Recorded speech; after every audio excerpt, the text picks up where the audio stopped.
ಎಲ್ಲರಿಗೂ ನಮಸ್ತೆ. ನಾನಿವತ್ತು ಟೊಮೆಟೊ ಸಾಸ್ ಮಾಡ್ತಿದ್ದೀನಿ. ನೋಡಿ 6 ಟೊಮೆಟೊ ತಗೊಂಡಿದ್ದೀನಿ. ಟೊಮೆಟೊ ಸಾಸ್ ಯಾವ ತರ ಮಾಡೋದು ನೋಡೋಣ ಬನ್ನಿ.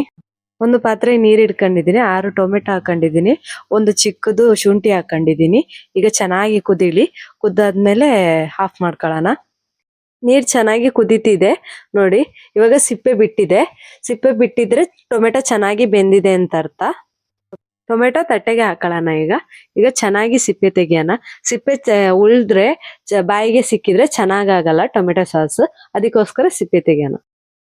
ಈಗ ಕಟ್ ಮಾಡ್ಕೊಳ್ಳೋಣ. ತುಂಬಾ ಬಿಸಿ ಇದೆ, ಅದಕ್ಕೋಸ್ಕರ ಆರಕ್ ಬಿಡೋಣ. ಚೆನ್ನಾಗಾಗಿದೆ. ಈಗ ಮಿಕ್ಸಿ ಜಾರಿಗೆ ಹಾಕೊಂಡು ರುಬ್ಬನ. ಮಿಕ್ಸಿ ಜಾರಿಗೆ ಹಾಕೊಂಡಿದೀನಿ.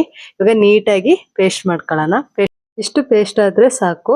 ಈಗ ಬಾಣ್ಲಿಗೆ ಸೋಸೋಣ. ನೀಟಾಗಿ ಸೋಸ್ಕೋಬೇಕು. ನೀಟಾಗಿ ಸೋಸ್ಕೊಂಡ್ಲಾದ್ರೆ ಚೆನ್ನಾಗಿ ಬರಲ್ಲ ಸಾಸು. ಇದರಲ್ಲಿ ಬೀಜಗಳೆಲ್ಲ ಇರುತ್ತೆ, ಮತ್ತೆ ವೇಸ್ಟೇಜ್ಗಳೆಲ್ಲ ಇರುತ್ತೆ. ಅದಕ್ಕೋಸ್ಕರ ಚೆನ್ನಾಗಿ ಸೋಸ್ಕೋಬೇಕು. ಮತ್ತೆ ನಮ್ದು ಇನ್ಸ್ಟಾಗ್ರಾಮ್ ಮತ್ತೆ ಫೇಸ್ಬುಕ್ ಪೇಜ್ ಇದೆ, ಅಲ್ಲಿ ಕೂಡ ಫಾಲೋ ಮಾಡ್ಬೋದು. ಲಿಂಕು ಕಮೆಂಟ್ ಬಾಕ್ಸ್ ಅಲ್ಲಿ ಪಿನ್ ಮಾಡ್ತೀನಿ, ಅಲ್ಲಿಂದ ಚೆಕ್ಔಟ್ ಮಾಡ್ಬೋದು. ಕೈ ಆಡಿಸ್ತಾ ಇರಬೇಕು, ಇಲ್ಲಾಂದ್ರೆ ಗಂಟಾಗುತ್ತೆ. ಕುದಿಯೋಕ್ಕೆ ಶುರು ಆದ್ಮೇಲೆ ರುಚಿಗೆ ತಕ್ಕಷ್ಟು ಉಪ್ಪು, ಅರ್ಧ ಸ್ಪೂನ್ ಖಾರ ಪುಡಿ, ಗಂಟಿಲ್ಲದಂಗೆ ಮಿಕ್ಸ್ ಮಾಡ್ಕೋಬೇಕು. 2 ಸ್ಪೂನ್ ಸಕ್ಕರೆ, 2 ಸ್ಪೂನ್ ಕರೆಕ್ಟ್ ಆಗುತ್ತೆ. ಇನ್ನ ಸ್ವೀಟ್ ಬೇಕಂದ್ರೆ ಜಾಸ್ತಿ ಕೂಡ ಹಾಕೋಬಹುದು. ಈಗ ಗಟ್ಟಿ ಆಗ್ತಾ ಬರ್ತಿದೆ. ಕಡಿಮೆ ಉರಿಯಲ್ಲಿ ಕೈ ಆಡಿಸ್ತಾ ಇರಬೇಕು. 2 ಸ್ಪೂನ್ ವೆನಿಗರ್. ಸಾಸ್ ಇವಾಗ ರೆಡಿ ಆಗಿದೆ. ಅಂಗಡಿಯಿಂದ ತಂದು ತಿನ್ನೋದಕ್ಕಿಂತ ಇದು ಬೆಸ್ಟ್.